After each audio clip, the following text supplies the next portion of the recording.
Good morning, everyone, and thank you, Achaswini. My name is Ameya. I'm a principal engineer at NetApp in the Advanced Technology Group, Office of CTO. And today I shall take you through something known as data services for hybrid cloud, which is at a very high level the next generation data management for hybrid cloud workloads.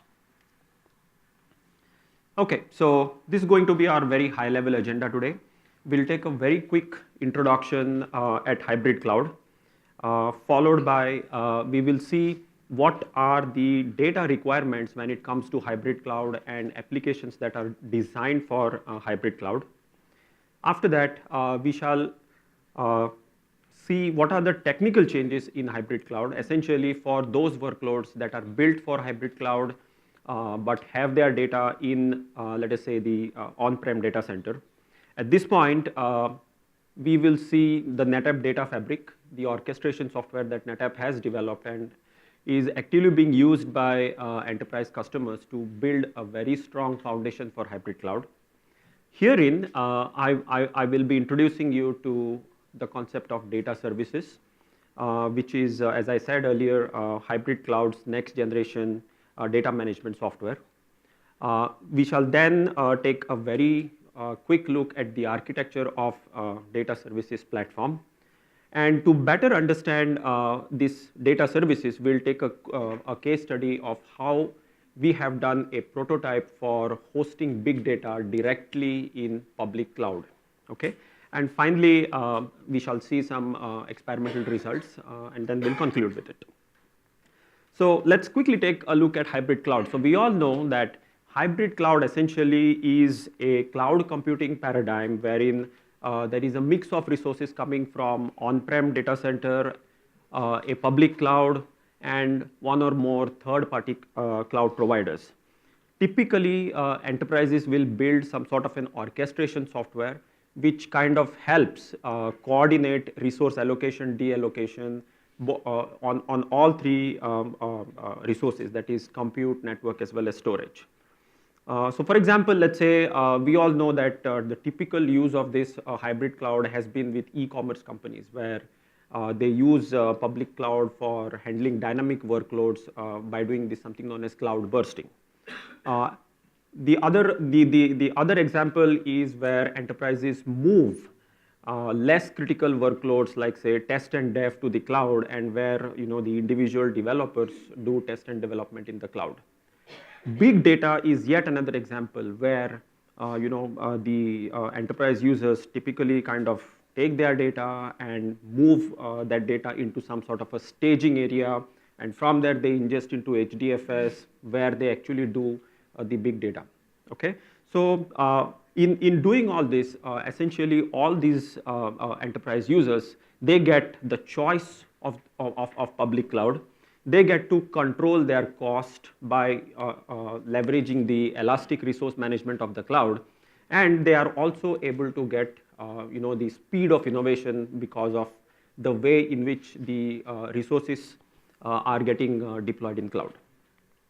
So now, as you might have figured out that certain applications which were previously being run in private cloud, if let us say those applications get hosted in public cloud or a third-party cloud provider. So in that case, the data which is the core of all of this is going to be moving between these infrastructures.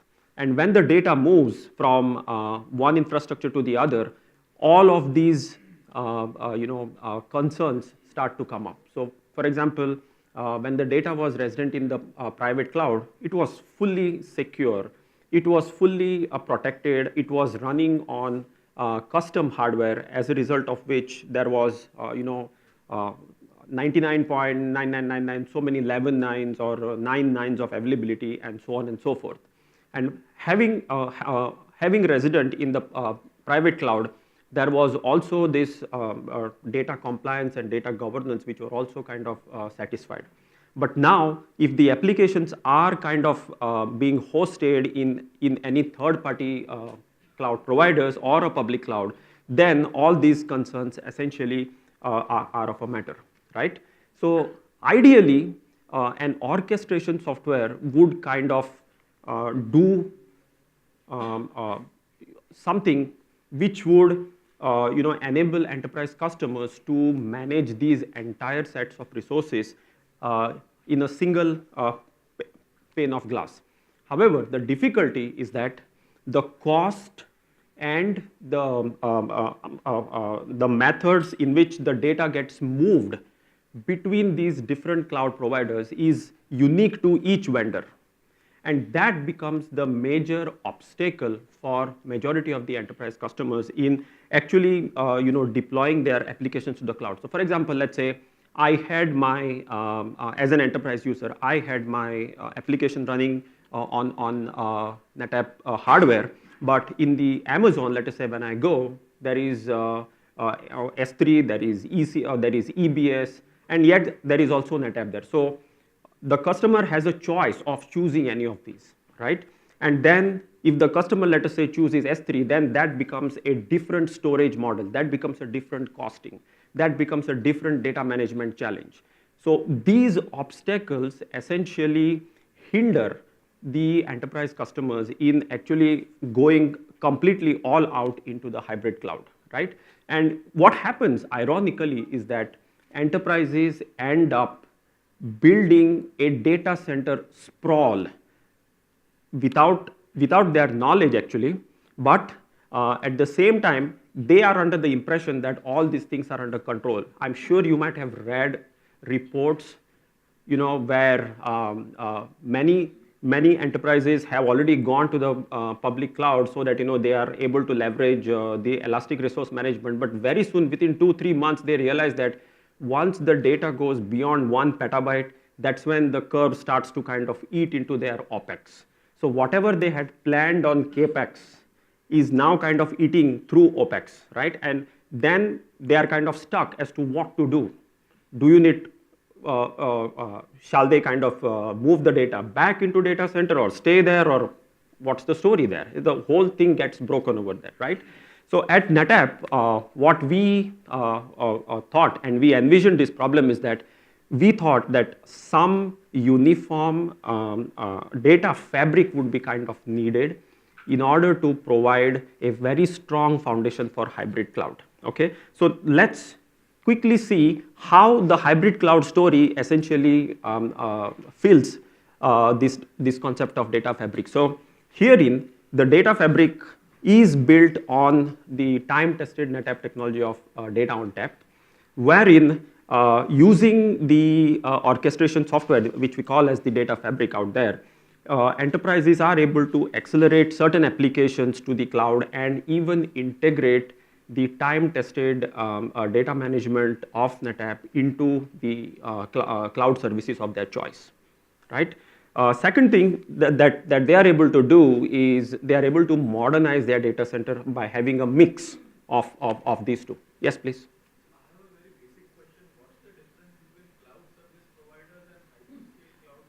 Okay, so cloud service providers are public cloud providers like Azure and Amazon, AWS. Hyperscale cloud providers are something like, you can say, IBM SoftLayer, which is specifically targeted for enterprise customers. It's a public cloud with a higher expense. Okay. Any other questions? Okay, so it helps to also modernize the existing private data center. And all of these kind of essentially helps choose the public cloud providers and increase the speed of innovation. However, this becomes a major bottleneck for those applications that are built, that are designed, that are architected for public cloud, but their data continues to reside in the private data center. One such classic example is I have my transaction logs in my private data center, and I want to run big data crunching algorithms on that. How do I kind of do this? Do I move the data by doing tar gzip and doing rsync into Amazon, for example? May be possible, may not be possible because of compliance reasons. Okay, so all of these, all such applications that are specifically designed for cloud, but whose data resides in traditional data format in the private data centers, such kinds of applications are going to have these highlighted problems. So first and foremost, what we have observed with our customers is that, and this is not just with NetApp customers, this is with in general customers, is that they end up creating sprawls of copies of their private data, of the data that's there in the private data center into multiple storage containers in public cloud. So they will end up copying into EC2, EBS, then they will end up copying into S3 because EMR operates on S3 and so on and so forth. Some other customers, what they do is they also invest in the co-location facilities such as the Equinix. I'm sure you might have heard of that. So Equinix Equinix provides a solution where they say that their data center is just next door to Azure and Amazon. So by doing this, what customers do is that they partner with, say, NetApp, for example, and using NetApp's NPS solution, which is the NetApp private storage, customers typically do a copy of their data from private data center onto that Equinix. And from there, they are able to kind of connect to Amazon and Azure over low latency links. But the problem is the same, that they end up copying everywhere. And moreover, the time, the first and the foremost is that the time to kind of build such NPS infrastructure is significant. The lead time is at least 4 to 6 months. So that defeats the very purpose of a hybrid cloud, and that defeats the very purpose of innovation altogether. Certain workloads like, let's say, big data, they cannot operate on traditional data that is stored in traditional data containers, like, say, volumes or LUNs. They need the data to be ingested into HDFS. Only then you can actually run that big data there. So while doing that, expense is also incurred on the storage that is attached to such Hadoop clusters, right? And given that Hadoop also requires a factor of 2 or 3 replica as the cluster size increases, the storage cost also exponentially increases as per that. Fourth is that the corporate IT involvement is also significant. This is specifically in the context of traditional data containers, which have data access either through NFS, iSCSI, FC, obviously cannot operate through this long latency links there. So for such customers, typically the corporate IT says that, hey, I need to open this particular NFS port because I'm trying, say, PNFS over there. But what happens as a result? First of all, corporate IT is reluctant to open any new network ports because as soon as the port is opened, then it is vulnerable to attacks. And we have seen so many of these attacks happening even for web HDFS, right? So all these impediments essentially kind of slow down the launch to the hybrid cloud. Ameya. So it's interesting, right? I mean, you listed some very interesting technical problems. Now, security doesn't show up here, but I'm sure that you have that in mind. Now, when you move data from private cloud on-prem onto one of your cloud pools, maybe it's S3 or Azure, what sort of challenges do we anticipate in terms of, say, data encryption for the data at rest on the cloud pool? Say, for example, key management. Would you store that on cloud pool? Would you store that on the on-prem private cloud and things like that? Do you have some insights on that? I'll try to see because my colleague is sitting right behind you. He's the expert of security. So anyway, before that, I will kind of address your question there. You see that data tracking there, that is something which essentially, that we think is the investment that is done by enterprises to track multiple copies where they are going. Right? And as far as encryption is concerned, Amazon's encryption requires, I think, one key to be kept with Amazon and the other key to be kept with consumers, these enterprise customers. Many of your enterprise customers are not willing to go for this because it's like, I have my safe locker, I have my valuables in that, and I cannot keep one key with someone whom I do not know. And the other key, although is with me, and although this mechanism is similar to the one that's provided by banks in particular, it's not really flying when it comes to this storage of data out there. And would you kind of, would you use encryption that is governed by private cloud or that is governed by public cloud? Well, if it is used by private cloud, essentially then in that case the story that is there, or rather the data management provided by the private cloud can be extended seamlessly into public cloud. On the other hand, if you use something different in the public cloud, then that's going to kind of fracture the story somewhere. So that's a trade-off. In fact, we are working on that. We can give you some more details after the call. Okay. Any other questions?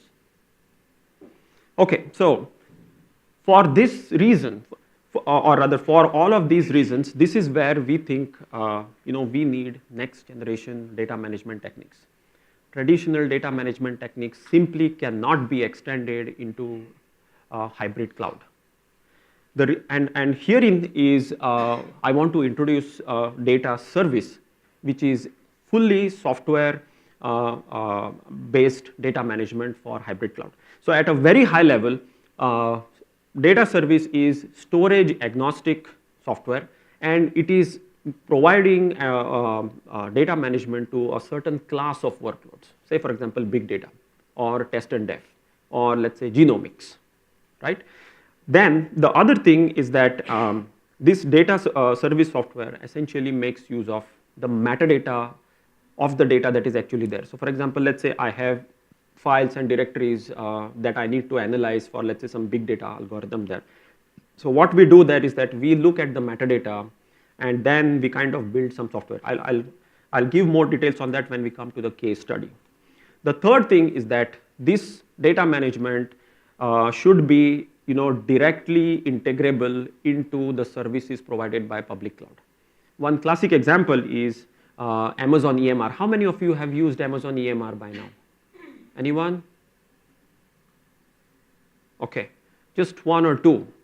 I suggest and I strongly recommend, just take a look at Amazon EMR and the way in which it has simplified deployment of and creation of Hadoop clusters there. It not only allows you to, just choose what you need, it also allows you to choose what sort of customization that you can do.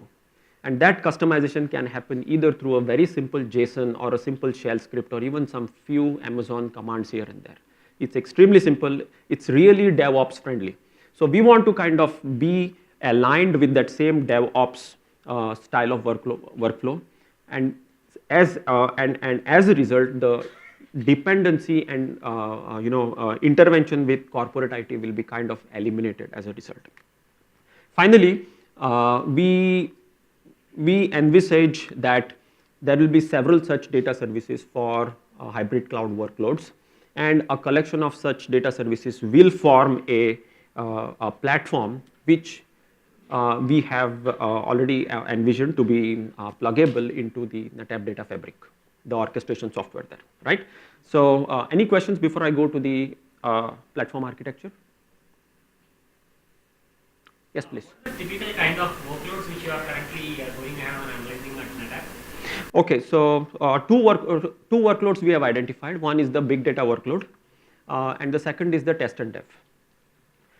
The two are different. One is extremely IOPS intensive, and the other one, test and dev, is highly metadata intensive, because test and dev traditionally used to run in private data center, and it used to run over NFS, right? Whereas big data is essentially targeted towards higher IOPS. It kind of gets more and more IOPS parallelly from different nodes.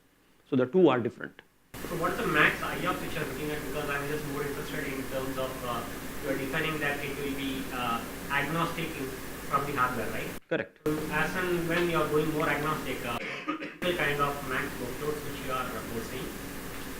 Okay, so when it comes to max IOPS, it's limited by several factors. First of all, let's say I create a 1,000 node cluster.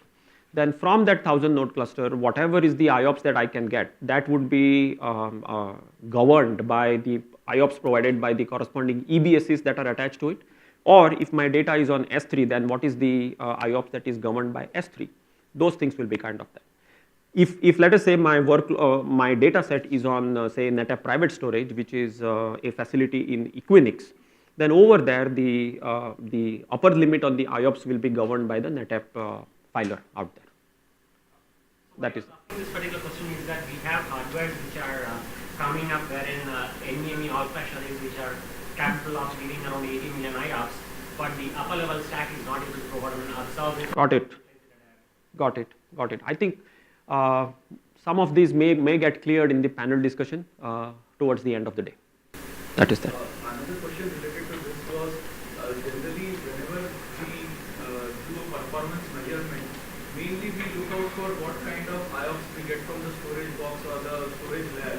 But rarely I see that people, trying to get IOPS requirement of an application. So are there any such kind of activities that you do to come to know that this is a classify applications in terms of their IOPS requirement? So let me see if I have understood the question. So you asked whether given certain IOPS, can it translate to say an infrastructure of storage and compute? Is that correct? Yeah, kind of. So I mean, like suppose we have n number of applications. Generally, what happens is that we have a storage box. We know that okay, it gives 1 million IOPS. So, but rarely we do a profiling of applications to get to know that okay, ultimately we are going to run these n applications on this storage box. Correct. So, what are the application requirements of IOPS? No, at least I don't remember any of those being done at NetApp. So we say that our storage is capable of delivering these X number of IOPS. Now it's up to the application to leverage how to use or how to exploit the entire bandwidth that is provided by the storage controller. We don't do that. It's up to the customer. He has to work it out all the details that True. the application is this much and it will require so much of IOPS. True. That's what we do usually. To provide client drivers sitting on that. That could understand something about that lot of companies. Yeah. Yes, please. So this data fabric, is there any data service that decides what to move between private and Okay. So hold on to your question till we come to the case study. Okay. So let's now take a quick look at data service platform architecture here. So as I said, a collection of data services is what forms a data services platform architecture, and because it is extremely metadata driven, it's able to kind of use the different APIs, for example POSIX, block, object or KV, whichever one is the one, and store into that metadata. Now one thing to note out here is that all these data services are built on the metadata APIs which use this metadata store. So the richness of this metadata store and the proximity of this metadata store governs the value and performance of every data service. So let's say if the metadata store is far away in the data center, but the richness is quite high, then the value of the service will be realized more. If both of them are close to the application, then the application gets both. So about 4 such combinations are possible, just to kind of highlight one of those.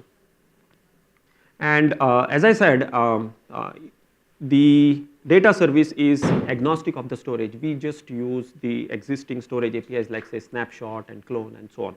Okay. So having looked at the data service and data service platform, now let's take a very quick look at what we have done so far as our prototyping effort is concerned. Yes? Question. So we serve, you have lots of metadata APIs. And they work on different kinds of types of storage like object, block and KV and all those things. Yes. So one very basic question is that these all actually interact with the metadata store. Yes. So in terms of implementation, do you vary your persistent metadata store data structures depending upon which APIs they are serving, or you have a common? It's implementation dependent. So for example, for this big data service, the data structures are different. For let us say test and dev, the data structures will be different. So I don't think there is one case fits all kind of mechanism.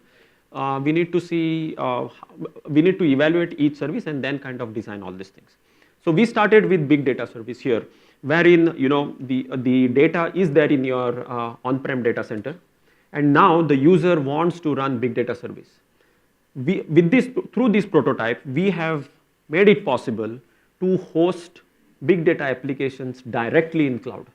There is no ETL involved, that is that extract, transfer and load. Those three phases that are typically done by enterprise customers, that phase is gone. As a result, there is significant amount of savings, both in terms of time and in terms of cost, because there is no need of any investment, special investment on, let us say, that co-location facility, or let us say data tracking software, or to worry about privacy or security and access and all those things, right? All of those are kind of still contained within the four walls of your private data center. Is this data analytics real time? This is batch analytics. This is batch analytics. Okay. So what the customer gets is, the customer is able to use the benefits of elastic resource management in cloud, as well as continue to non-disruptively do the data management that is typically there in your private data centers. So these are essentially the narrowing of those business requirements to the technical requirements. So first thing is no ETL, and that is something which is the driving factor for all other requirements. The user still gets to see the benefit of scale out. That is what Hadoop is designed for. Because now the data resides in your private data center and the Hadoop cluster is in cloud, the data transfer has to happen over WAN, and that too it has to happen over demand. On demand it has to happen. So for this, what we have designed is, we have designed a compression, we have designed a software which will kind of compress the data. It will also do efficient caching, mainly because we wouldn't want every request of the application to kind of traverse the WAN and incur that LAN latency, incur that WAN latency. So these two techniques essentially help us improve response time significantly. Fourth is that we are using, fourth is that we are using corporate firewall friendly protocols such as HTTP, HTTPS or SFTP, so that we don't need to ask corporate IT to open up some special ports for us. All this brings down the time that is needed to kind of do the initial setup which the existing customers do. Fourth is that we have fully integrated this particular data service with Amazon EMR to start with. Okay, and so it is still the DevOps style workflow that typical data scientists are looking at. And the last one is about the ease of deployment. It's just about you do the cluster creation there, and when you don't want, you just dismantle the cluster. Whatever data was kind of pulled in the cloud in that cluster, as soon as you dismantle the cluster, the whole data kind of gets gone. Okay, so yes, you had a question. So you mentioned you don't have any overhead of extract, transfer and load. Correct. So what does this data transfer mean? I mean, what are you saving in the extract and transfer in this? Okay, so the typical phase of extract, transfer and load involves compressing the data a priori, then transferring that data into say EBS or S3, uncompressing it there and copying that data into HDFS. On cloud, yes. All of that is gone. Yet as a user, you will be able to run big data in the same way as if you would run with, let's say, HDFS ingested data. So the transfer phase is still there. So they are transferring data from your private to public cloud. Correct.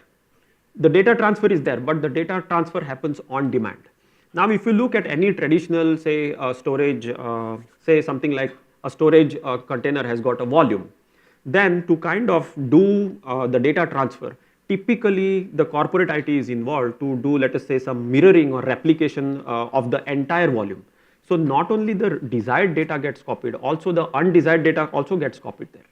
And then kind of filtering out that data is another such headache. So it's more of a pull model from public cloud workflow. Correct. Rather than a push model where you push the complete data. Correct. Correct. That's a better way. Yes. Is this full automated? When the application starts, the application will kind of start requesting blocks and files, and that's how the data will get transferred from private to public cloud. Yes. Some question.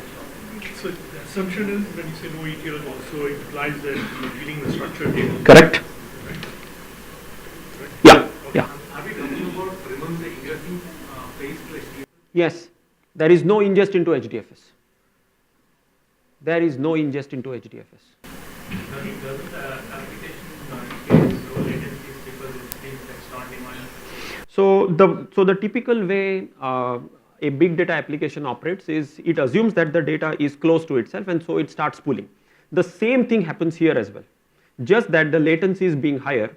Initially, as the data gets loaded, yes, it will take some time, and you will see what is the difference that we are bringing from this prototype in comparison to the ETL phase and running big data directly, let's say, on native HDFS ingested data. We'll see that coming there. So you have this cache on the public cloud side.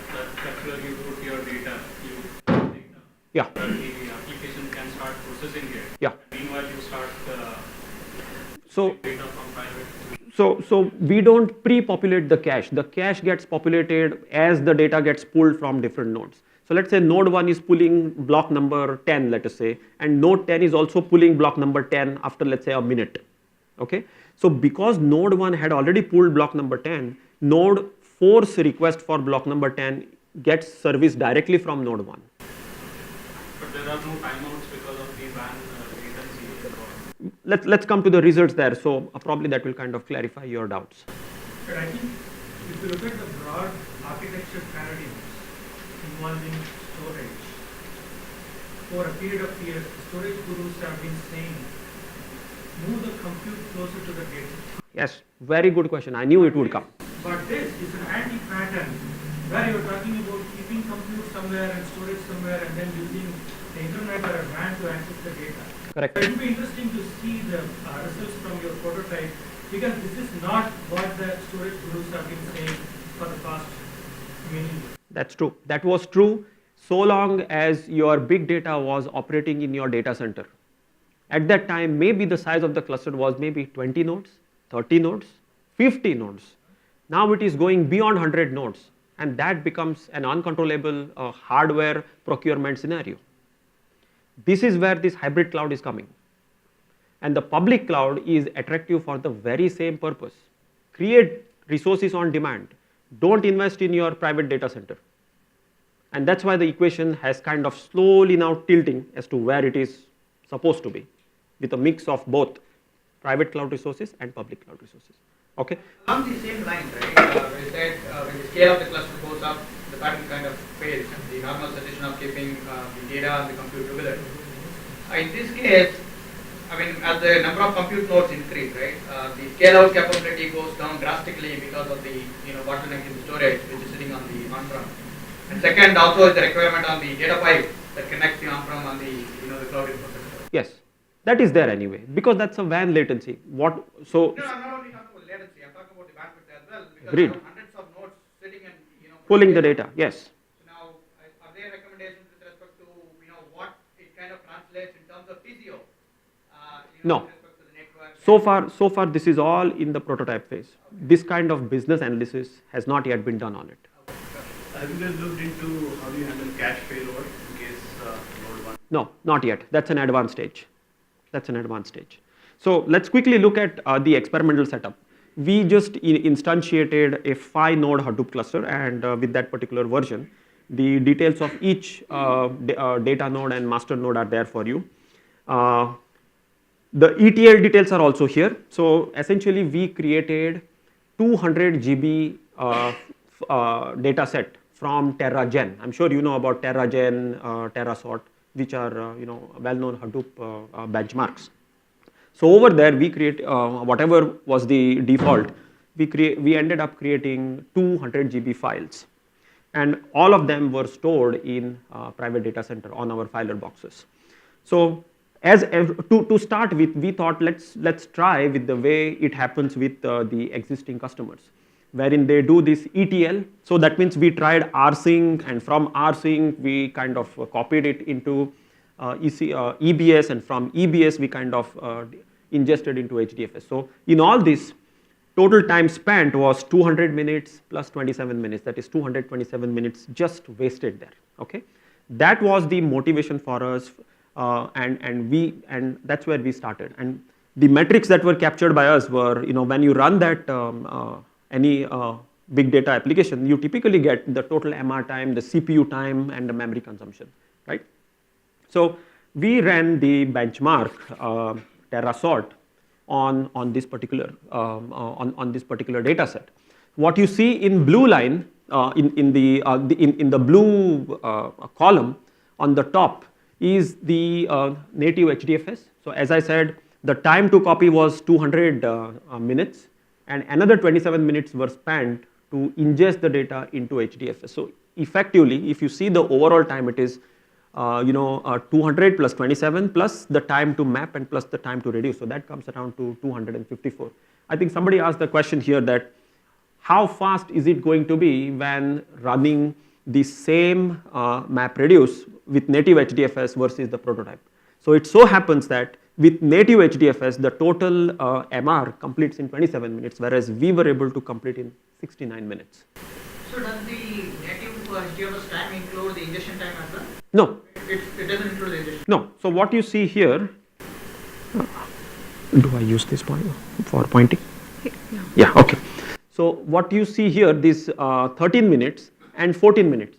This 13 minutes is the time, that's when your mapper starts.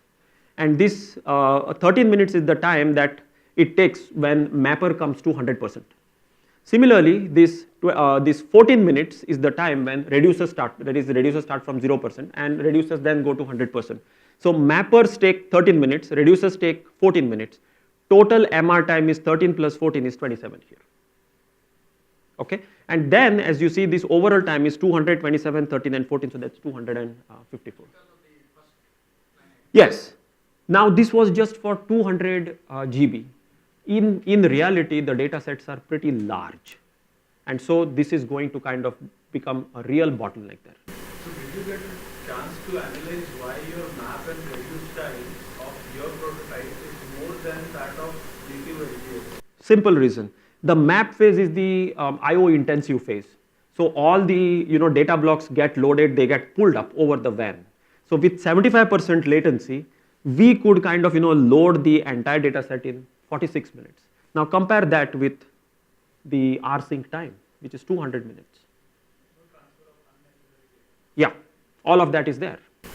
But I may ask just one question as an alternative to this, right? So assume there is a mirror that gets established between the the data center and the cloud. Okay. Which is an incremental mirroring that happens. Yes. So once the first time sync happens, yes, henceforth it is all incremental. Which yes. means the first line item is going to drastically come down. Yes. Now how would this graph look like when as the time moves forward? Yes. Yes. So what you are referring to is the repeat run.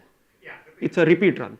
So the answer for that is that I think somebody also said it in the crowd, is that how is your caching solution designed? So when you first run the data set, the data blocks get loaded entirely in your in the nodes, and after that repeat runs are just kind of being fetched from that cache.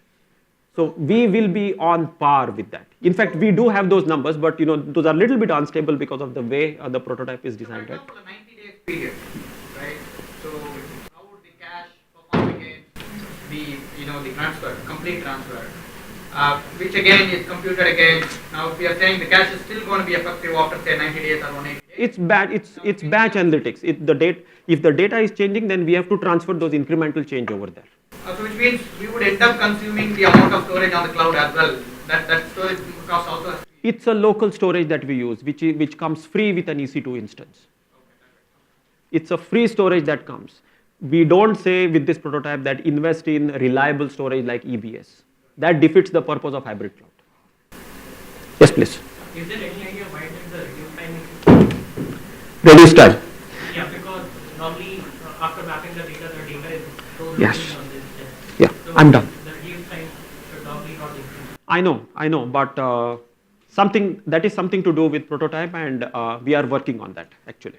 So now, if you look at say resource consumption, we are on par, which shows that we are not consuming anything extra when it comes to this. On the same workload,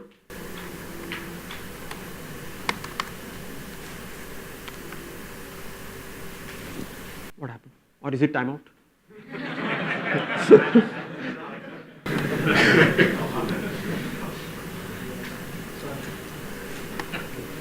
Okay, it's come. Good.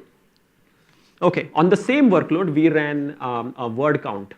And this was the worst case for word count because every entry in that data set that is generated by TerraGen appears once and only once.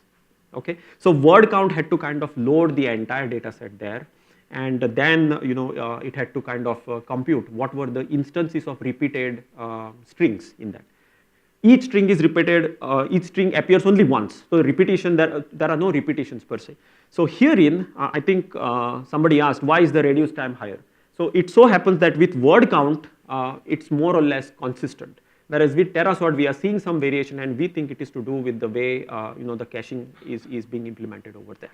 Okay, so my second last slide here. Essentially, these are those other workloads which we are looking at. Primarily, this big data is something that we have seen. We are doing this test and dev, and we'll be also doing genomics and DevOps soon. Question regarding resource consumption. And like all times were almost the same.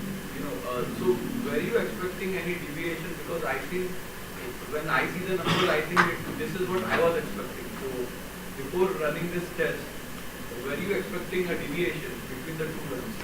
There is some deviation as far as the initial time spent in setting up the infrastructure is concerned. Are you willing to wait for 27 minutes before you start your big crunching, your data crunching algorithms? Or you want to kind of, why should I waste my half a day? Let me start it right away. That's the value proposition. Actually, the question was different. Okay. I agree to that. I think I will have to just go to my last slide, which is this. I'll take your question later. So I would like to summarize here that with hybrid cloud, a different form of data management is needed. We took a look at data service, which we envision to be the next generation data management for hybrid cloud workloads. We already have NetApp Data Fabric today, which is the orchestration software and which already allows integration of on-prem data center data management with certain services of public cloud. So experience NetApp Data Fabric, and thank you very much.